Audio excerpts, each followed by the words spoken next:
Hola, bienvenidos a Contrapunto Coyuntura, un espacio en donde diferentes analistas de distintos medios nos hablan desde su trinchera para ver cómo están viendo el mundo.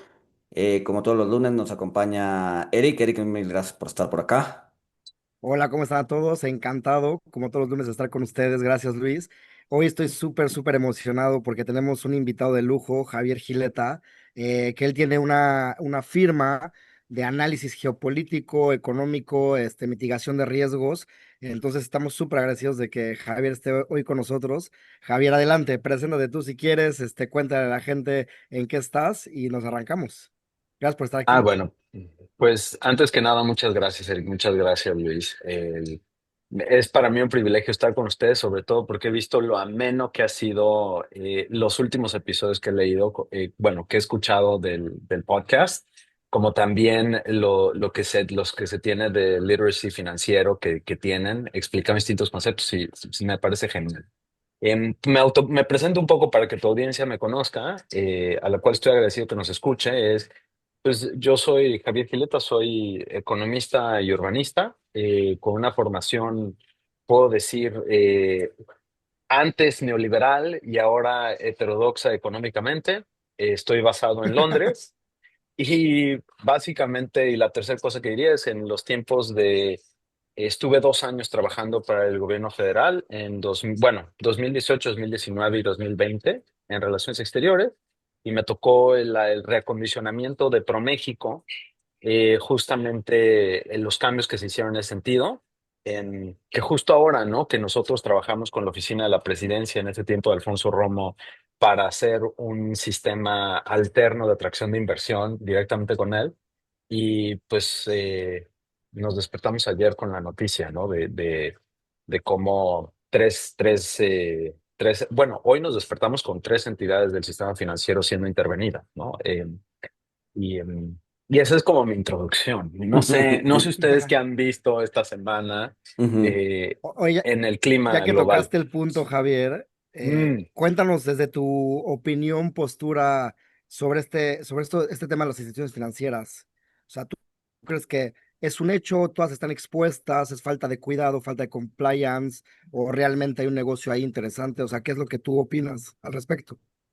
lo primero, fíjate, de entrada estamos entrando al tema más candente del momento, ¿no? Porque hablar de una intervención de tres bancos en el sistema financiero mexicano no es una cosa menor, y menos en una casa de bolsa como Vector, que tiene pues, más de 50 años de existencia, ¿no? Y que a través de las décadas sido pues ha tenido un punto de gravedad muy importante en la economía mexicana, sobre todo en el norte, para potenciar el crecimiento del país. Ahora, sobre lo sucedido de las intervenciones, creo que la acción preventiva me parece muy bien. Es una acción para protección a los inversionistas, ¿no? Y protección a los ahorristas.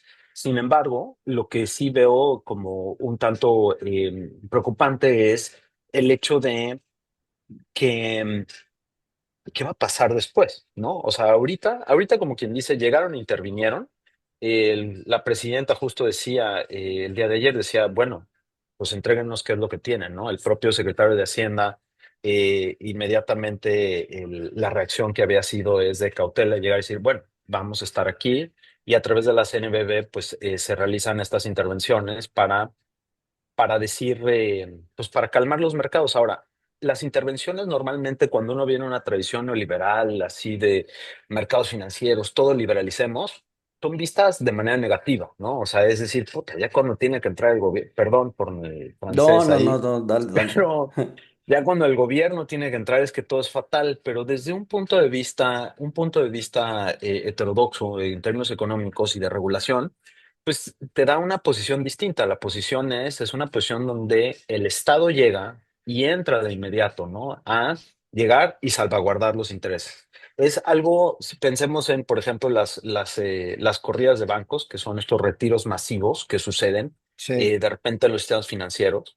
Entonces, en términos liberales clásicos, dirías, no, pues que se salgan, que se caigan, que truenen los bancos que tengan que tronar y pues la gente que pierda sus ahorros y ya después vemos, ¿no? Un poquito lo que hizo Islandia, ¿no? Después de la crisis de 2008, que por cierto les fue muy bien después en el crecimiento, ¿no? Pero por otra parte, pues el resto del mundo llegó y dijo, vamos a tomar cautelas, ¿no? Entonces, yo diría que lo que está sucediendo, el problema no es un problema financiero, es un problema político, porque lo que está actuando la oficina y Estados Unidos, pues es algo que ha hecho de manera recurrente y siempre que detecta esta clase de cosas actúa, ¿no? La gran diferencia es ahora que justamente es, más allá de ese Banco Intercam, que no he seguido de cerca el caso de los otros bancos, el caso de Vector es un tanto, por lo que se tiene información, es un tanto aislado, ¿no? Y está ligado al tema de García Luna, ¿no? De ciertas operaciones que se hicieron, si bien no recuerdo, a través de, híjole, una empresa que empieza con N de Genaro García Luna, y parece ser que es tangencial, o sea que al final de cuentas acabó siendo algo en ese respecto. Eso no quiere decir, ¿no? Y me voy a otro tema, el caso de Wells Fargo, por ejemplo, ¿no? O sea, Wells Fargo y Wachovia Bank justo en Estados Unidos, pues que tuvieron todos estos problemas de lavado de dinero, etcétera, que es muy diferente a lo que vemos en este caso, ¿no? Aquí todavía no hay información suficiente, pero en los otros, pues lavaron o sea, billones de dólares, o sea, miles de millones de pesos, de dólares, ¿no? Y eso nos dice algo a nosotros, porque hay que recordar que el sistema financiero mexicano está ultra regulado.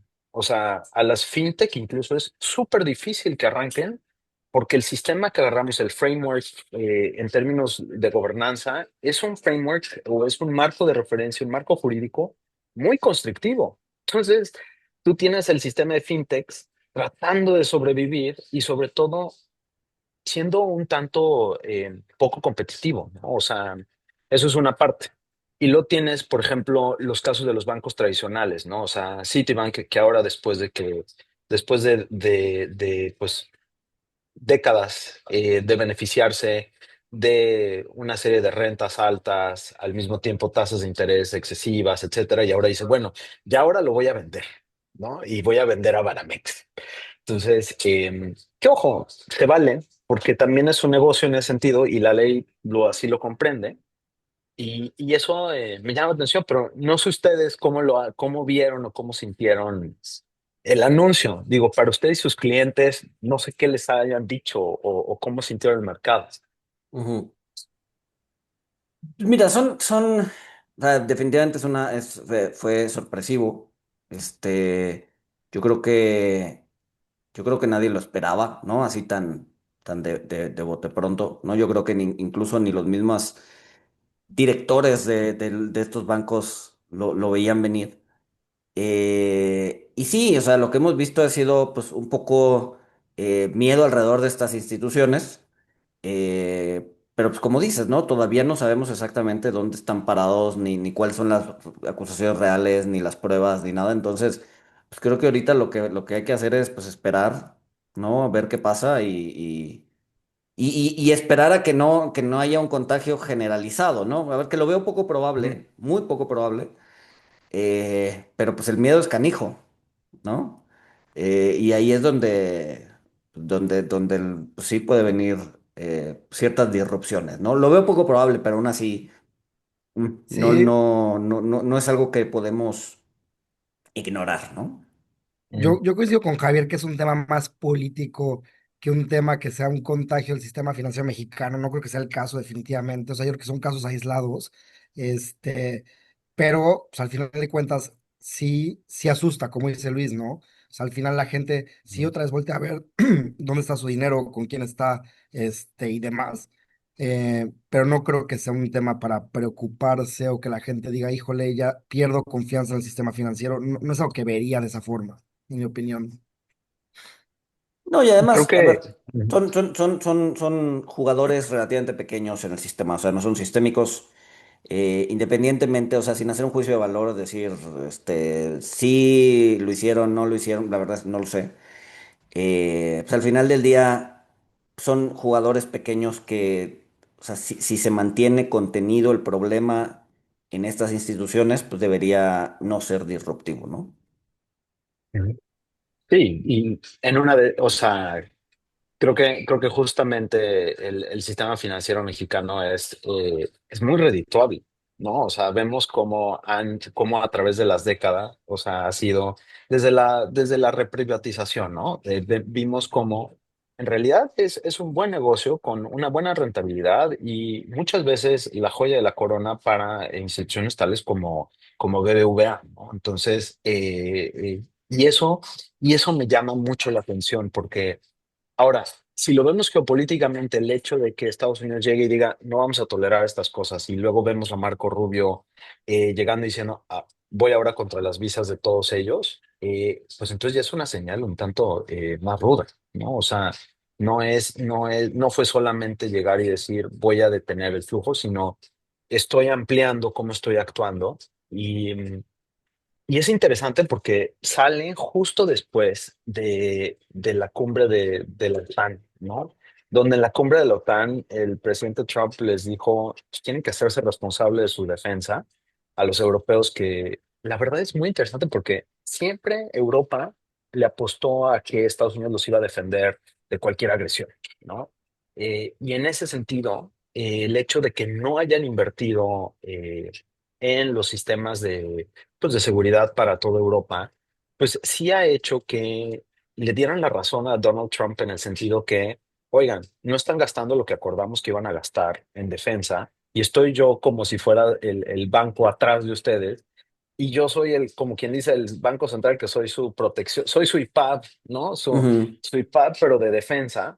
Y ahorita vemos cómo llegó y les dijo, pues saben qué, pues tienen que llegar y tienen que gastar el 5% del PIB en esto, ¿no? Y es justamente, hay una campaña global, claramente a llegar y desacreditar esta postura, y lo vemos, justamente acaba de ser el foro de GlobeSec, Global Security, en Praga, y ha sido una serie de reacciones, eh, pues básicamente les diría que el tablero se cambia y financieramente estamos viendo como estos movimientos. Entonces se los divido en tres cosas.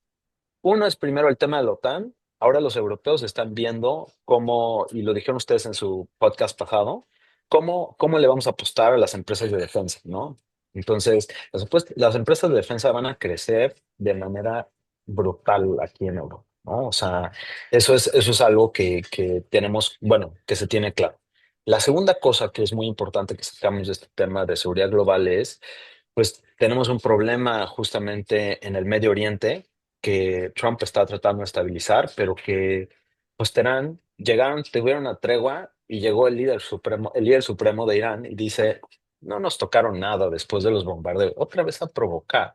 ujú. Entonces, hay quienes interpretan esta provocación por parte del líder supremo como llegar y decir, es una manera de tratar de curarse en salud, ¿no? De que no les dañaron nada, pero por Dios, o sea, Estados Unidos tiene uno de los sistemas de seguridad y defensa, pues yo diría que el Bueno, más avanzado que tenemos, pero el ¿no? O líder supremo sea, también le tiene que hablar a su base, ¿no? O sea, no puede ujú. simplemente decirle, ay, sí, nos pusieron de rodillas. No, el líder supremo también tiene que decir, salir y decir, y, no pasó nada, minimizar la situación, ¿no? Y no Bueno, pues necesariamente es puede, provocativo, ¿no? pero claro que es provocativo. Y más con Donald Trump. Donald Trump no hay blanco, no hay grises. Es blanco o negro. O estás conmigo o estás contra mí. O sea, hace ver a George Bush, hijo, totalmente muy claro en lo que dice. Es que esa es una de las cosas más interesantes que comentaba con varios de los expertos de seguridad aquí en Londres. Justamente cómo Donald Trump llega y dice, oye, voy a hacer esto otro, o sea, voy a llegar y voy a empujar a que ustedes gasten en defensa. Voy a empujar a que se hagan responsables del problema que tienen en términos financieros conmigo o en términos de intercambio. Y cuando llega y dice estas dos cosas, dicen los europeos, nunca va a romper con nosotros, jamás. Solamente llegan y les dice, ah, no, mocos, ¿no? O sea, y pasan los problemas de trade, ¿no? Con China, por ejemplo. Hay un ejemplo que decía mucho Lighthizer, su antiguo asesor de comercio, bueno, que sigue estando presente últimamente, pero Lighthizer pues fue el único en 50 años que logró que China llegara y se sentara a la mesa de negociación y aceptara, por ejemplo, comprar, si bien recuerdo, eran 50.000 millones de dólares de productos agrícolas estadounidenses. O sea, fue un cataclísmico en términos de política exterior porque nadie creía que se podía hacer. Y siempre, no me gusta decirlo, pero los chinos son muy hábiles y a las administraciones anteriores, híjole, les contaba unas historias hasta que llegó Lighthizer y le dijo a Trump, necesitas ayudar. Y lo dice en sus memorias, ¿no? Ujú. Dice cómo se pusieron de acuerdo. Y en ese sentido, no estoy defendiendo necesariamente la postura, ¿no? Esto sí quiero hacer esta aclaración para el público.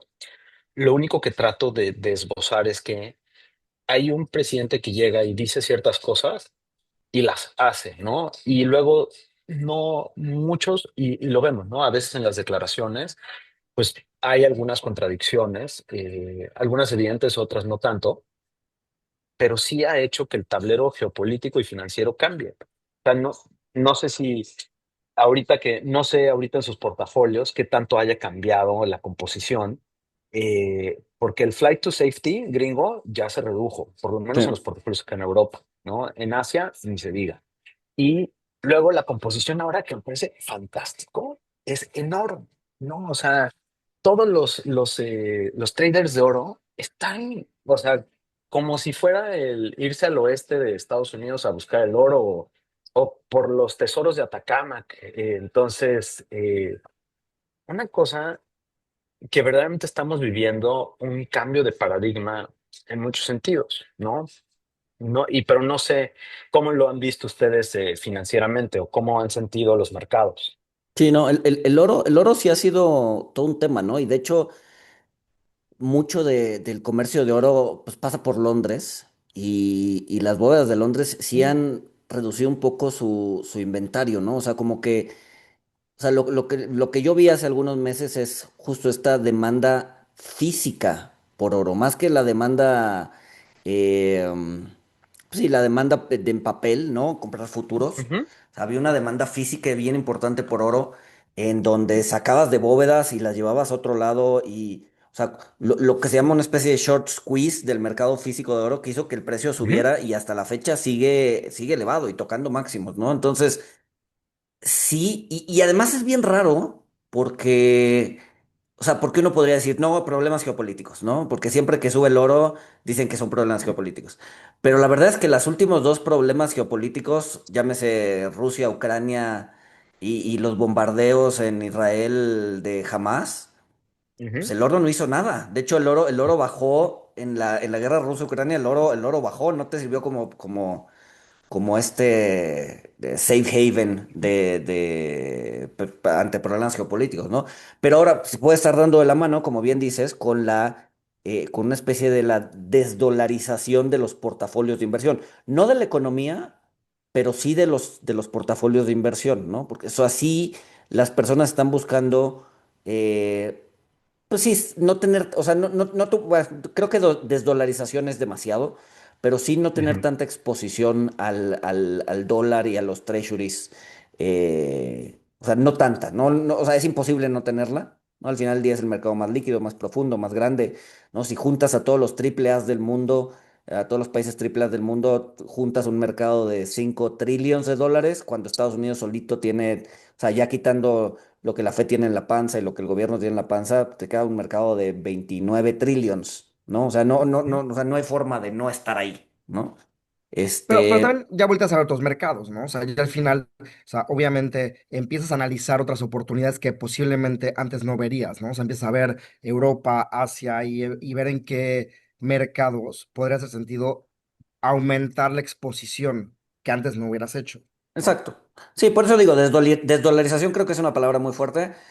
Más bien sería bajar la exposición que se tiene en los portafolios, sobre todo en los portafolios, no necesariamente en la economía, pero sí en los portafolios. Y eso también podría explicar un poco el por qué el dólar se ha debilitado pues, tanto este año, ¿no? O sea, porque la gente pues, sí está vendiendo algo de sus dólares. Les cuento un chisme local, ¿no? Venga, Que, nos que encantan los esos, chismes. híjole, es así, bueno, chisme con nota de Reuters y todo, ¿no? Pero, Ok, o sea, justamente como decía Luis, el 70% del oro del mundo pasa por Londres. O sea, aquí es donde se pone a 2 veces al día, perdón, no sé exactamente a qué hora, pero son 2 veces al día, el precio del oro está, ¿cómo se llama? Se se fija. determina, ¿no? Entonces, Lloyds Bank, que es la gran aseguradora global, ¿no? O sea, la que asegura es la reaseguradora de las reaseguradoras, ¿no? Lo que AIG, American Insurance Group, fue y luego quebró en la crisis de 2008, pues aquí Lloyds se mantiene.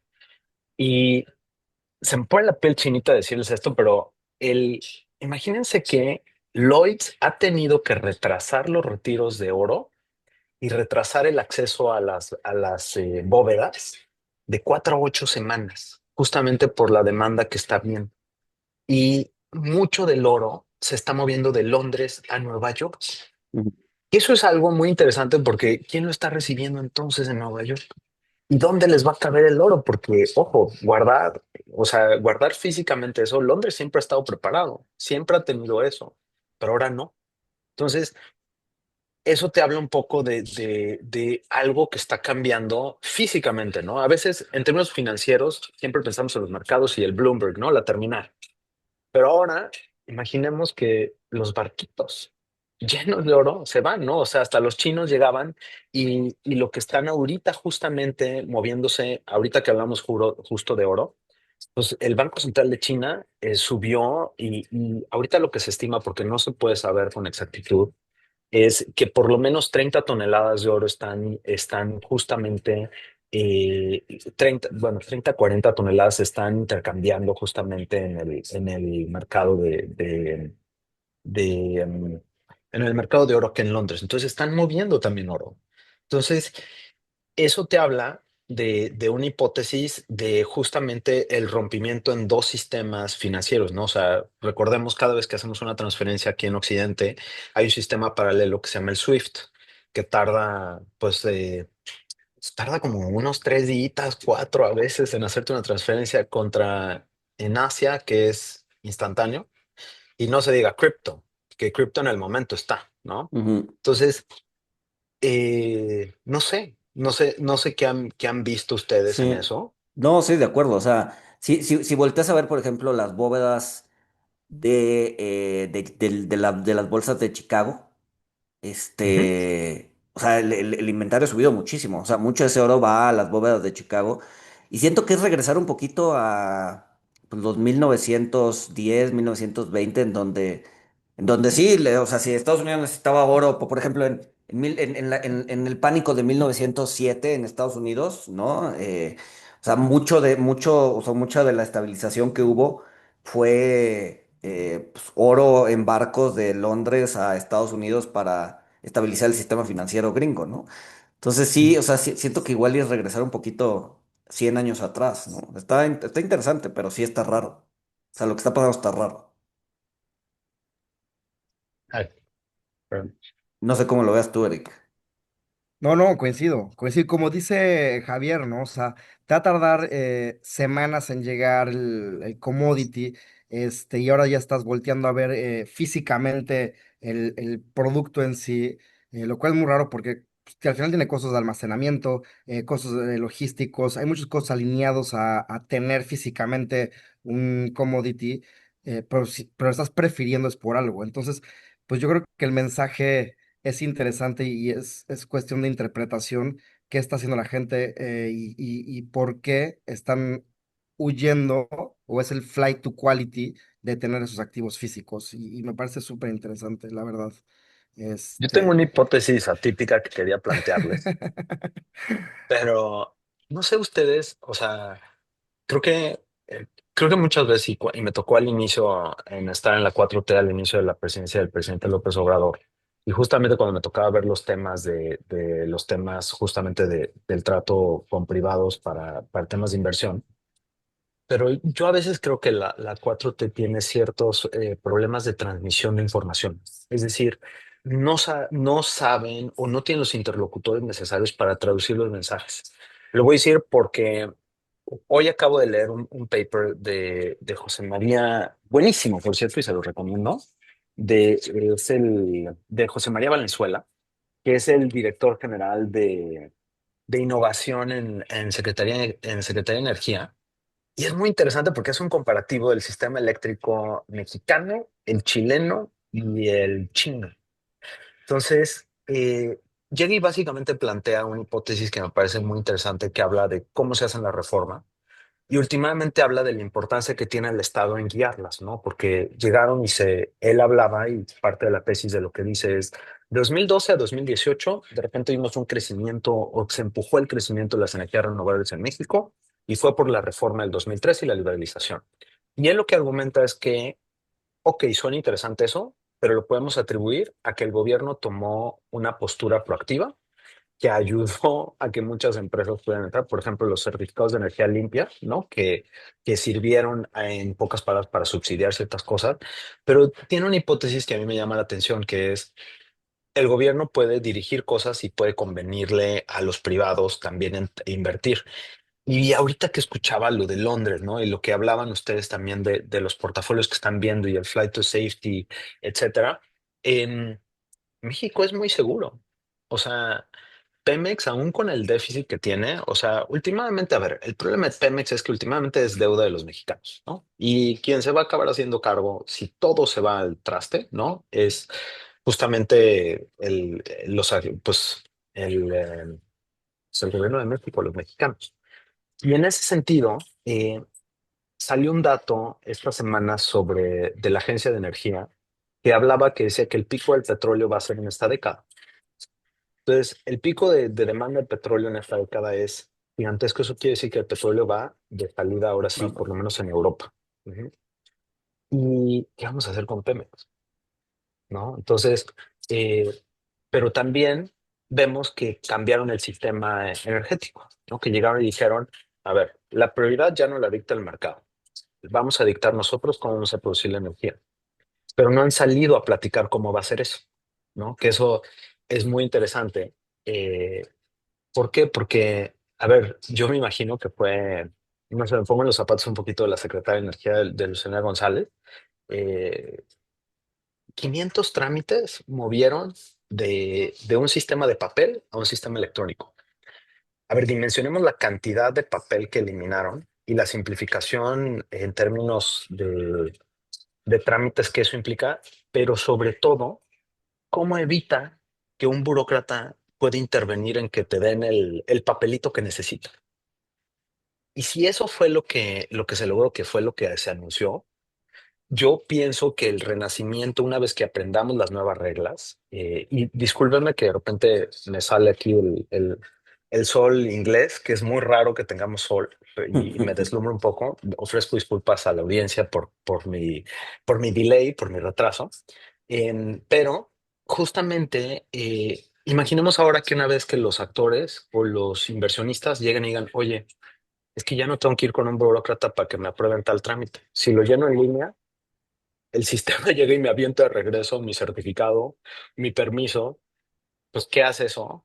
Eso va a ser un renacimiento en términos de inversión para México, ¿no? Y creo que es algo que los inversionistas y el gobierno federal no ha sido capaz de transmitir, ¿no? O sea, por lo menos hasta este momento. ujú. También la reforma, o sea, una reforma de este tamaño para un sistema eléctrico tan complejo como el mexicano, pues es muy grande, ¿no? Porque no puedes poner solar en todas partes, ¿no? Y no puedes poner eólico en todas partes. Si no y bueno, no estamos a favor del nuclear.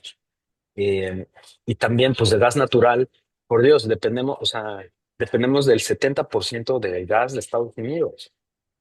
Y si ahorita nos están restringiendo visas, o sea, híjole, o sea, decía, y perdón por la fuente, pero me encantó hubo un tuit de Chumel y ponía que algo decía la UNAM de sustituir a Estados Unidos por China.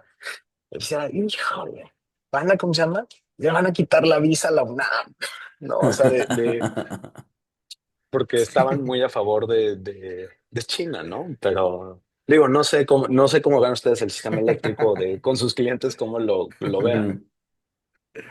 Sí, a ver, creo que las leyes secundarias van a ser bien interesantes, ¿no? Porque ahorita, como dices, está están ahí, o sea, lo que quieren hacer, pero no han dicho cómo, ¿no? Entonces las leyes secundarias creo que van a ser bien interesantes, pero no sé desde tu punto de vista, ¿no? O sea, esa idea de que nosotros, o sea, ya no lo va a regular el mercado, nosotros te vamos a decir dónde poner, cómo poner y cuándo poner. ¿Eso no podría realmente terminar desincentivando la inversión? El decir simplemente, a ver, yo te voy a decir dónde, cómo y... O sea, y al final del día, pues no necesariamente va a ser en donde realmente se necesita, en donde más, o en donde sea rentable. Y las empresas pues van a decir, no, pues paso, me voy a otro lado, ¿no? O sea, necesidad eléctrica hay en cualquier otro lado del mundo. ¿Por qué me meto con estos güeyes? Em, Fíjate, es que hay algo de lo que sí está publicado es que se rompe en tres pedazos, ¿no? ¿Cómo va a funcionar el sistema eléctrico? O sea, la parte final de mercado sí va a seguir existiendo, ¿no? El de que la oferta y la demanda, etcétera.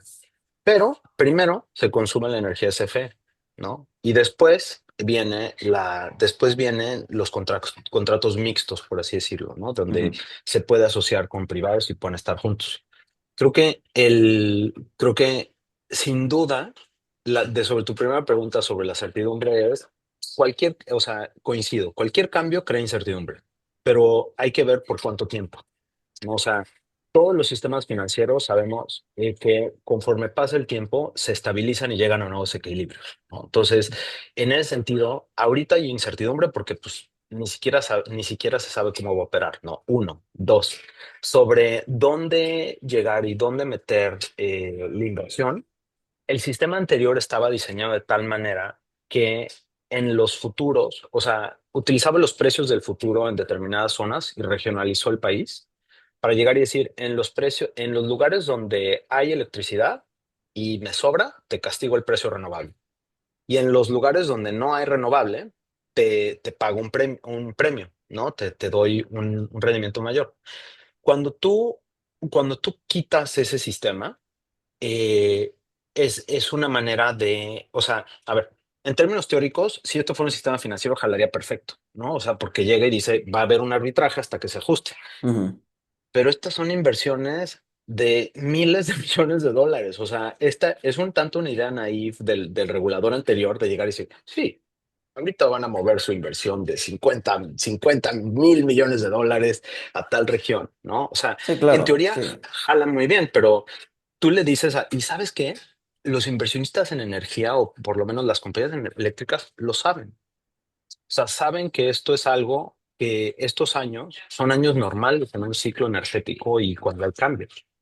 Pero últimamente creo que ha habido un vacío de comunicación. O sea, yo coincido en lo que dices, ¿no? O sea, sí hay incertidumbre en el mercado, sí hay una falta de claridad y sí puede haber algo que afecte cómo la gente, bueno, cómo los actores económicos deciden. Pero también creo que la otra parte es con las leyes secundarias, con los 500 trámites y con que ahora se acaba de abrir la ventanilla hace un mes otra vez para volver a tomar trámites.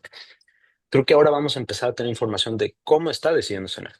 La primera señal fue inequívoca, es quiero menos corrupción. Y la mejor manera de hacerlo fue llegar y decir, en lugar de tener 500 opciones actuales en las cuales tú puedes llegar y dar una gratificación al funcionario, ahora se mete en el sistema y en el sistema digital, ¿no? De justo que es Pepe Merino y la Agencia de Transformación Digital. Eh, y llegan y replantean cómo funciona, ¿no? No sé cómo lo ves. Justo mencionas un punto a ver, que tú estuviste en el gobierno y igual y tienes más idea de eso. O sea, no es un simplemente lema de campaña, queremos menos corrupción, pero realmente, o sea, realmente sí se está atendiendo a eso. O sea, realmente lo que están haciendo sí es para generar menos corrupción. Pues mira, yo no soy, como sea, spokesperson, no soy vocero del gobierno, ¿no? Pero sí sé tres cosas que para mí son clave, ¿no? Que creo que cuando llegamos nosotros a ver los temas de ProMéxico, eh, la verdad es que sí, eso era un desastre. O sea, era un tema endémico, una serie de cambios que había que hacer, pero lo importante fue llegar y decir, a ver, no, vamos a cambiar cómo hacemos las cosas. Y no se trata de castigar, generalmente, enfocarnos en el castigo, ustedes piensen en el futuro, ¿no? y ahí creo que lo que podemos ver, y hasta ahorita, ¿no? Por ejemplo, vemos, el otro día salió Lourdes Mendoza, me acuerdo mucho, en un artículo comentando sobre los problemas en una licitación chiquitita, bueno, para el sistema eléctrico de medidores. Y la razón por la cual lo traigo a colación es porque lo que decía es, hay un grupo desde hace 20 años que controla los precios a los que se compran las licitaciones.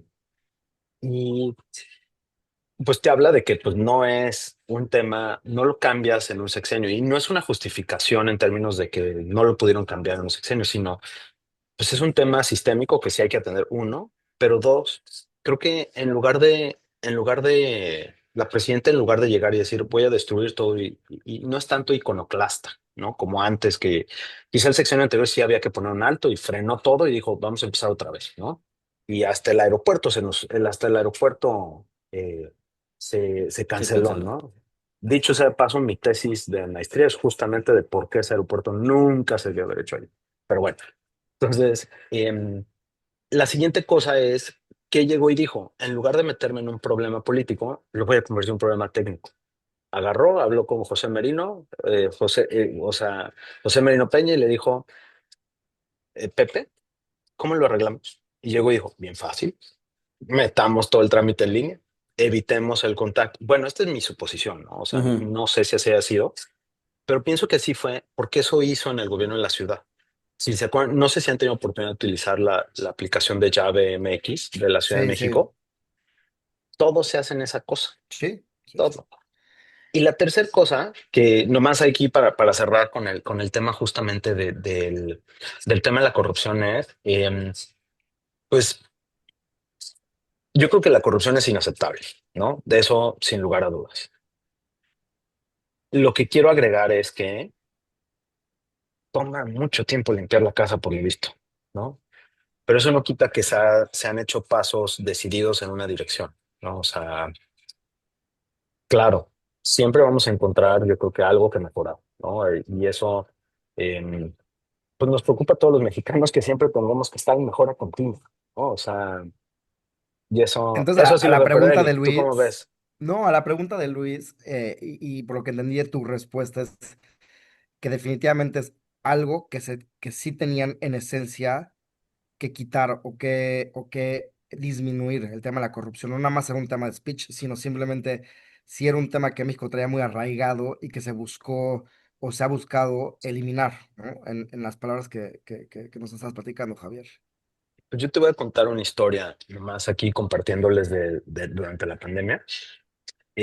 Durante la pandemia, en mi oficina, que yo trabajé bajo el secretario Ebrard y la subsecretaria Marta Delgado, llegamos y dijimos, ¿cómo le vamos a hacer para recibir donaciones? ¿No? Entonces, de repente, lo que iríamos fue algo muy simple.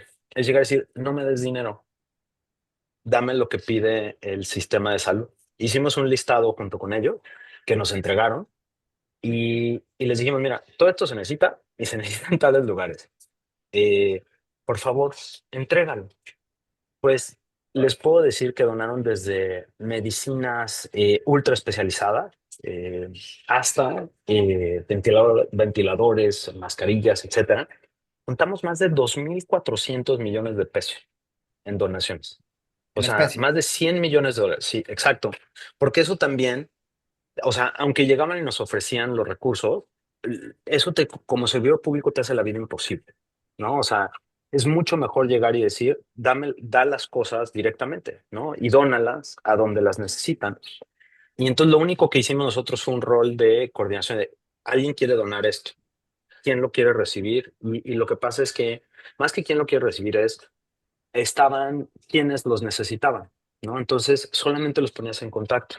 Y ese es un ejemplo claro donde nos dijo uno de los distintos donadores que en la historia del país nunca los habían dejado donar a México, nunca había México querido recibir donaciones de medicamentos hasta que llegó este gobierno.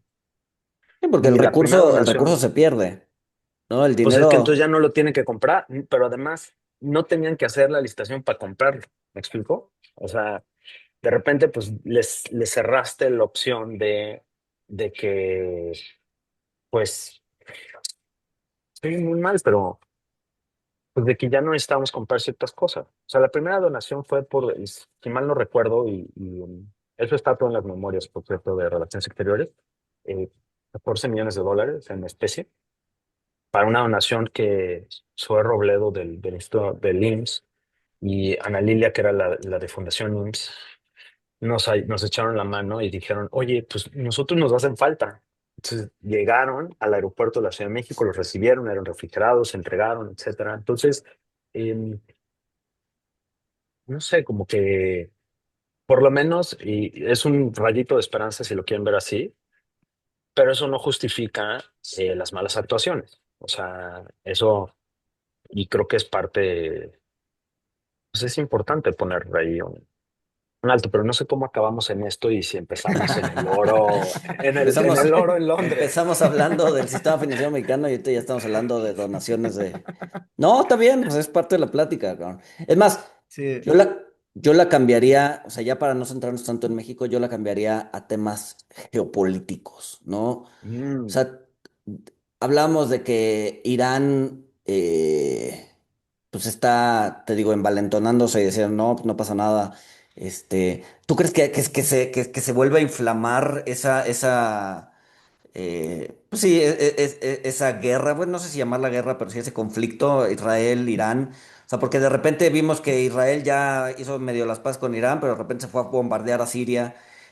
O sea, ¿qué riesgo existe de que Israel vuelva un conflicto menos targeteado a un país, sino más bien Israel contra el mundo árabe, por ejemplo, ¿no? Y eso podría traer temas de petróleo, podría traer otros temas, China, Taiwán, ¿no? O sea, yo soy de la idea de que si bien el tema geopolítico Israel-Irán le bajaron del tono en los últimos días, pues el tema geopolítico llegó para quedarse, ¿no? O sea, creo que vamos a seguir viendo temas geopolíticos este año y el que viene y el que viene, ¿no? O sea, yo creo que es un riesgo que ya no podemos olvidarnos que está ahí, ¿no?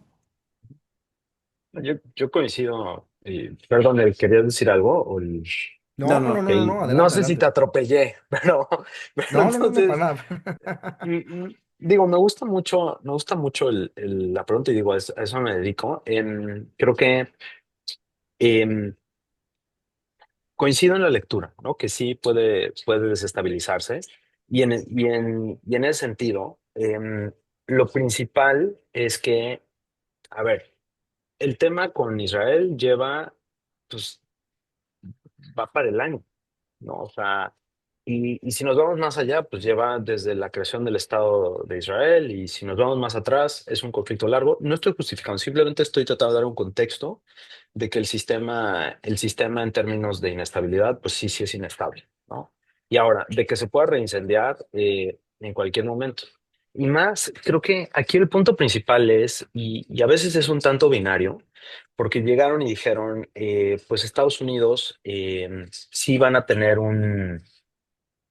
La pregunta era, ¿que Irán tenga la posibilidad de hacer una bomba atómica o no? ¿No? Y ya habían enriquecido el uranio al 60%. Es decir, tú cuando quieres hacer una bomba, te dedicas a extraer uranio, al uranio te dedicas a extraer y extraer hasta que logras una concentración superior al, si bien recuerdo, el 96% de pureza. Entonces decían que ya había llegado a más del 60% y que continuaba haciendo este enriquecimiento. Entonces, Israel llega y ataca, y después Estados Unidos llega y ataca un punto específico con bombas especiales que solo tiene Estados Unidos, en un punto en el que supuestamente ahí es donde se hace el enriquecimiento bueno, el Fordo, ¿no? enriquecimiento del uranio, ¿no? ¿Perdón? Fordo. Entonces, en la central, perdón, ahorita el nombre justo se me fue, pero sí, es justo este sistema que está a más de 60 metros bajo tierra. Y por otra parte, la otra cosa que es interesante es que, pues, que si eran el estrecho de Hormuz, sí tiene una implicación entre 10 y $20, han estimado los analistas, ¿no? De lo que va a hacer de lo que va a afectar el precio del petróleo. Y lo voy a ligar con otra cosa anterior. Hubo un acuerdo me parece que son 50 años con Arabia Saudita, que el petróleo se tradeaba en dólares, ¿no? Entonces, también llama algo la atención que ahorita esté pasando esto. ¿Por qué en este momento? ¿No? Entonces, eso es en un tema geopolítico ahí que sí hay una serie de incentivos perversos en ese sentido, ¿no? Pero eso está inestable. Luego tienes en Europa un tema con Rusia, entre Rusia y Ucrania, que afecta cómo los europeos ven la seguridad, pero al mismo tiempo uno de los principales proveedores de drones para Rusia era Irán. Entonces, bueno, es Irán a menos de que ahora los esté utilizando para Israel, ¿no? Que en los primeros ataques mandaron cientos, ¿no? Entonces, esa es otra parte. Y luego, justo mencionabas hábilmente el tema de Taiwán y China. Entonces, creo que la medición en Ucrania de qué tanto Estados Unidos iba a intervenir era ver qué tanto también China iba a volver a tener control sobre ese otro territorio, ¿no? Entonces, eh, inicialmente las apuestas eran de que Estados Unidos iba a intervenir en Ucrania, no lo hizo, ¿no? Entonces, había quienes especulaban y decía que, bueno, entonces China en breve va a llegar y va a tomar Taiwán, ¿no? Que eso tiene implicaciones en tecnología, por ejemplo, ¿no? De que lamentablemente pues no producimos chips en Occidente a la capacidad que tiene Taiwán, ¿no? Aunque haya fundaciones, foundries, pues para hacer chips en Japón y también en la India, pues lo que tiene Taiwán es único, ¿no? Y ahora todo tiene chip, hasta la, hasta la aspiradora. Entonces, em, vemos ahora que en el caso de Irán-Israel, llega de repente Estados Unidos con Donald Trump y dice, no, aquí el que manda soy yo.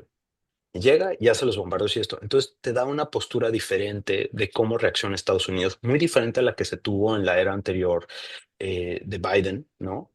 Y eso yo creo que va a crear más tensiones con China, pero es muy interesante cómo suaviza, le pega a Irán, el gobierno de Donald Trump, lo suaviza y ahora también tenemos noticias positivas en torno de que ya llegamos a un nuevo acuerdo con China, ¿no? Entonces, creo que últimamente geopolíticamente lo que está pasando es como que creo que antes el poder hay los gringos, pues el deterrence, ¿no? De llegar y decir hasta dónde puedo utilizar para parar a otro con mi propia con mi reputación o con mi fuerza proyectada. Eso lo comparamos con Donald Trump cuando llega y lo que hace es dice, no, pues yo sí voy a empujar.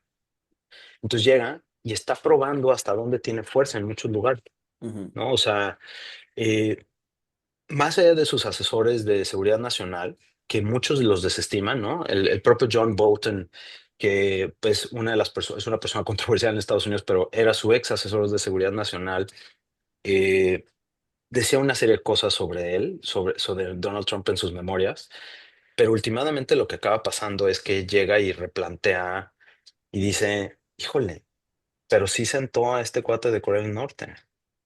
Entonces a Kim llega, lo sienta y todo, ¿no? Entonces, como que, perdón por el término, pero destantea tanto analista que no, tiene un rol de impredictibilidad, ¿no? Creo que muy al inicio como al estilo que, que justamente cuando hay un cambio sistémico. Entonces, ¿tú crees que estamos ante un cambio o varios cambios sistémicos? Pues veo tres. Financieramente, pues ya hasta vimos que hasta el oro se lo están llegando a otro lado, ¿no? Uno, dos. En términos del poder de Estados Unidos, pues Estados Unidos está volviendo a intervenir donde ya lo había dejado de hacer, ¿no? Entonces, eso creo que es muy importante. Ojo, intervenir en términos frontales, ¿no? Porque Estados Unidos siempre había tenido, no intervenciones, pero les llamaban apoyos, ¿no? A través de USAID, a través de distintas acciones, incluso hablaban de la propia CIA. eh, pero ahora vemos una actuación muy directa y el tercer cambio global que veo un despertar en Europa muy interesante que antes no había. O sea, ahora los europeos dicen, híjole, si no me defiendo yo, nadie me va a defender. Y eso creo que en la psique de la posguerra europea era impensable, ¿no? Entonces, eso es lo que me viene a la mente. Sí, Europa está levantándose de un letargo de décadas, ¿no?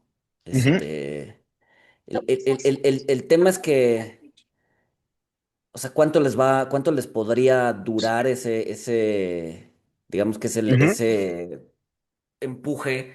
Porque también no tienen población, no tienen, no sé, o sea, me da cierto miedo de que sea algo.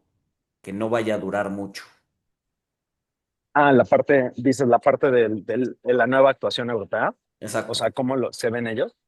Fíjate que yo, yo lo veo muy distinto. Digo, acabo de estar en los Bálticos Ujú. hace 10 días y los Bálticos tienen una postura digo, estuve en varias reuniones eh, y en específico te diría que hay un sentimiento de orgullo muy particular. O sea, no sé si es como antes, quizá no sé si lo recuerdan ustedes, pero yo me acuerdo hace 20 años había un sentimiento de ser mexicano a través de ser anti-yankee, ¿no? Anti-estadounidense.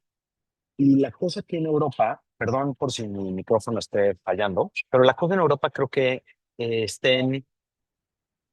veo cómo los europeos están tomando y las naciones se han dado cuenta de lo importante que es la seguridad. Antes esto ni se pensaba, ni se discutía. Y ahora vemos cómo pues las conferencias de seguridad están regresando a Europa, más allá de solamente estar en Asia, ¿no? Vemos que hay un renovado interés en ver los temas de defensa. O sea, el Reino Unido, pues tiene que en menos de 2 años empezar a rearmarse rápidamente. No hay una industria de guerra en Europa porque pues se dejó de hacer, ¿no? Es más, mm, recuerdo hace, si bien 6 meses que me tocó escuchar al ex general de la OTAN en una conferencia, en una reunión, que hablaba y decía que pues si se detonaba la guerra tenían municiones para 2 meses. Entonces llega Ujú. y ouch, ¿no? Entonces, eso te habla de qué tanto Europa dijo, esto no va a complicarse, ¿eh? Y el conflicto con Putin los ha puesto un tanto de cabeza, ¿no? Y de Putin nomás quisiera decir algo, el problema no necesariamente ahorita es Putin, sino qué pasa cuando falte. O sea, porque todo el mundo le encanta criticarlo, etcétera y demás, pero ¿y después? Sí, el vacío de poder que va a Con, dejar. uf, ahora sí. O sea, eso sí es una preocupación sistémica. Eso es como le llamaban, eso es un Black Swan, ¿no? O sea, de repente y no me acuerdo quién hablaba de estadística, y dice, y de repente brinca un conejo a mitad el efecto mariposa, ¿no? Hasta la Ujú. película hicieron, ¿no? Sí, claro. Y es lo mismo. Ese sí es un broncón. Claro, sí, el vacío de poder que va a dejar puede desestabilizar mucho más, ¿no? Porque ahorita sí es una figura central con ideas centrales que marca el ritmo, ¿no? Pero una vez que no esté, pues la situación se convierte en una veleta, puede ir para aquí o puede ir para un lado o para el otro, ¿no? Por lo menos aquí Y tienes cierta certeza de qué es lo que va a hacer.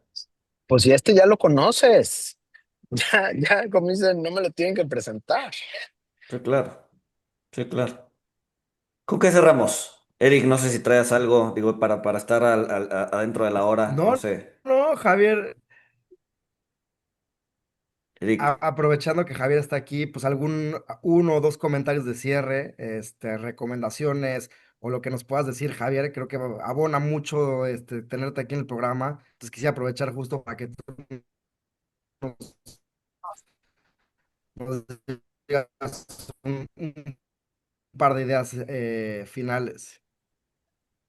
Mm, Pues yo encantado, ¿no? O sea, eh, a ver, creo que lo primero es, tomemos en cuenta que es muy probable que México pueda tener un tema digo, si hablamos sobre México, es que México puede entrar en una recesión técnica el año que viene por todo lo que pasó justamente en estos meses sobre justamente los temas de tarifas y lo que sucede, ¿no? Lo que sucede en términos de intercambio con Estados Unidos, ¿no? Entonces, en términos de contabilidad nacional, o sea, o del PIB, vamos a ver un cambio, ¿no? Y va a haber una caída notable. Entonces, yo lo que quisiera invitar a ustedes y sobre todo a la audiencia es a ver que el hecho de que haya esa recesión técnica no quiere decir que la economía mexicana vaya mal.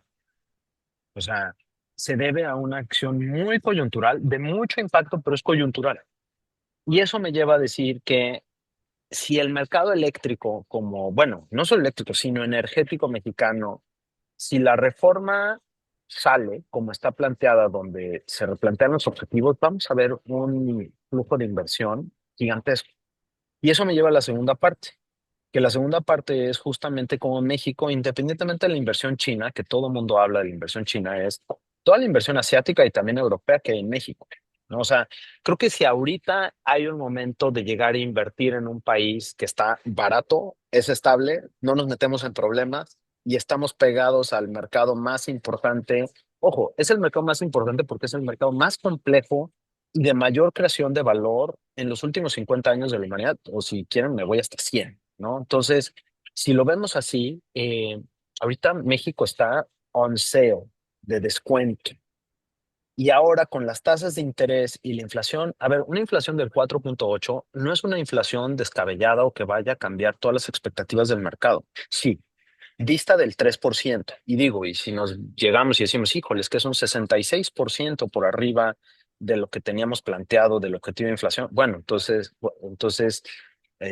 o es un 50% más por arriba, ¿no? Entonces, eh, sí, parece escandaloso, pero cuando vemos la inestabilidad global, cuando vemos Japón con los problemas de deuda gigantescos ahora que hay, porque el Banco de Japón ya subió la tasa de referencia, eh, y vemos todo el riesgo sistémico que hay, híjole, México es súper seguro, el 4.8 de inflación, pues no es tan grave, 4.51, y que el hecho que crezcamos menos del 1% no es grave en un contexto geopolítico como el que tenemos. Y más si tomamos en cuenta que Estados Unidos va a crecer más del 2, ¿no? Yo personalmente creo que una de las razones por las cuales tenemos este bajo crecimiento es un problema de medición.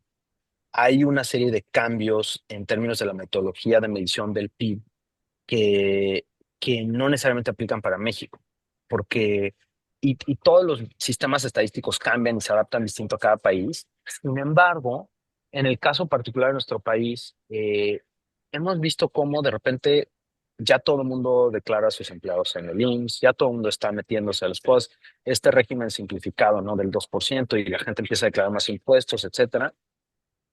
Yo estoy un tanto positivo porque veo los elementos en menos de un año de gobierno de estos sexenio que son cataclísmicos de todos los sistemas anteriores. O sea, llegaron y dijeron, vámonos por algo nuevo. Y en lugar de pelearnos, vamos a decir de ahorita para adelante.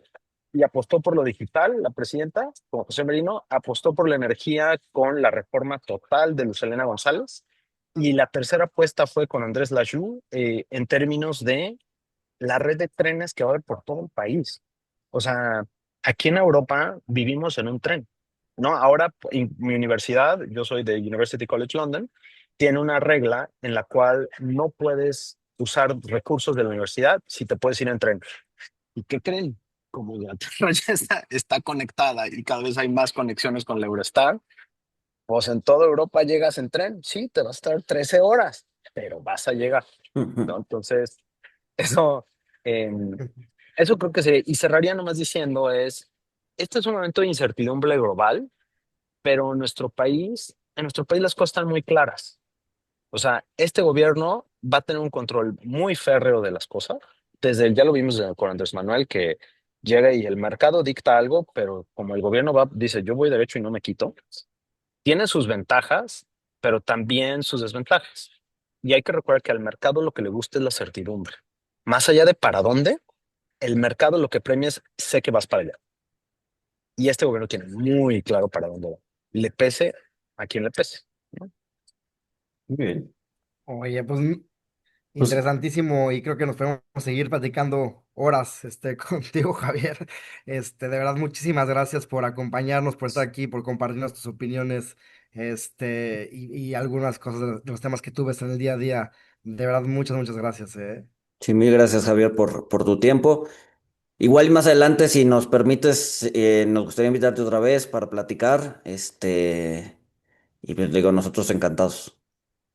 Yo feliz y pues veámonos a ver qué acabó pasando, porque este verano pinta verano peligroso, verano criminal, ¿no? Entonces, vamos a ver. Muy bien. Pues No, Javier, mil sí, sin gracias de duda, sin nuevo. duda. Eric, mil gracias. Y sin más, pues nos escuchamos el Gracias, siguiente lunes. Luis. Que estén muy Chao. bien. Bye. Bye.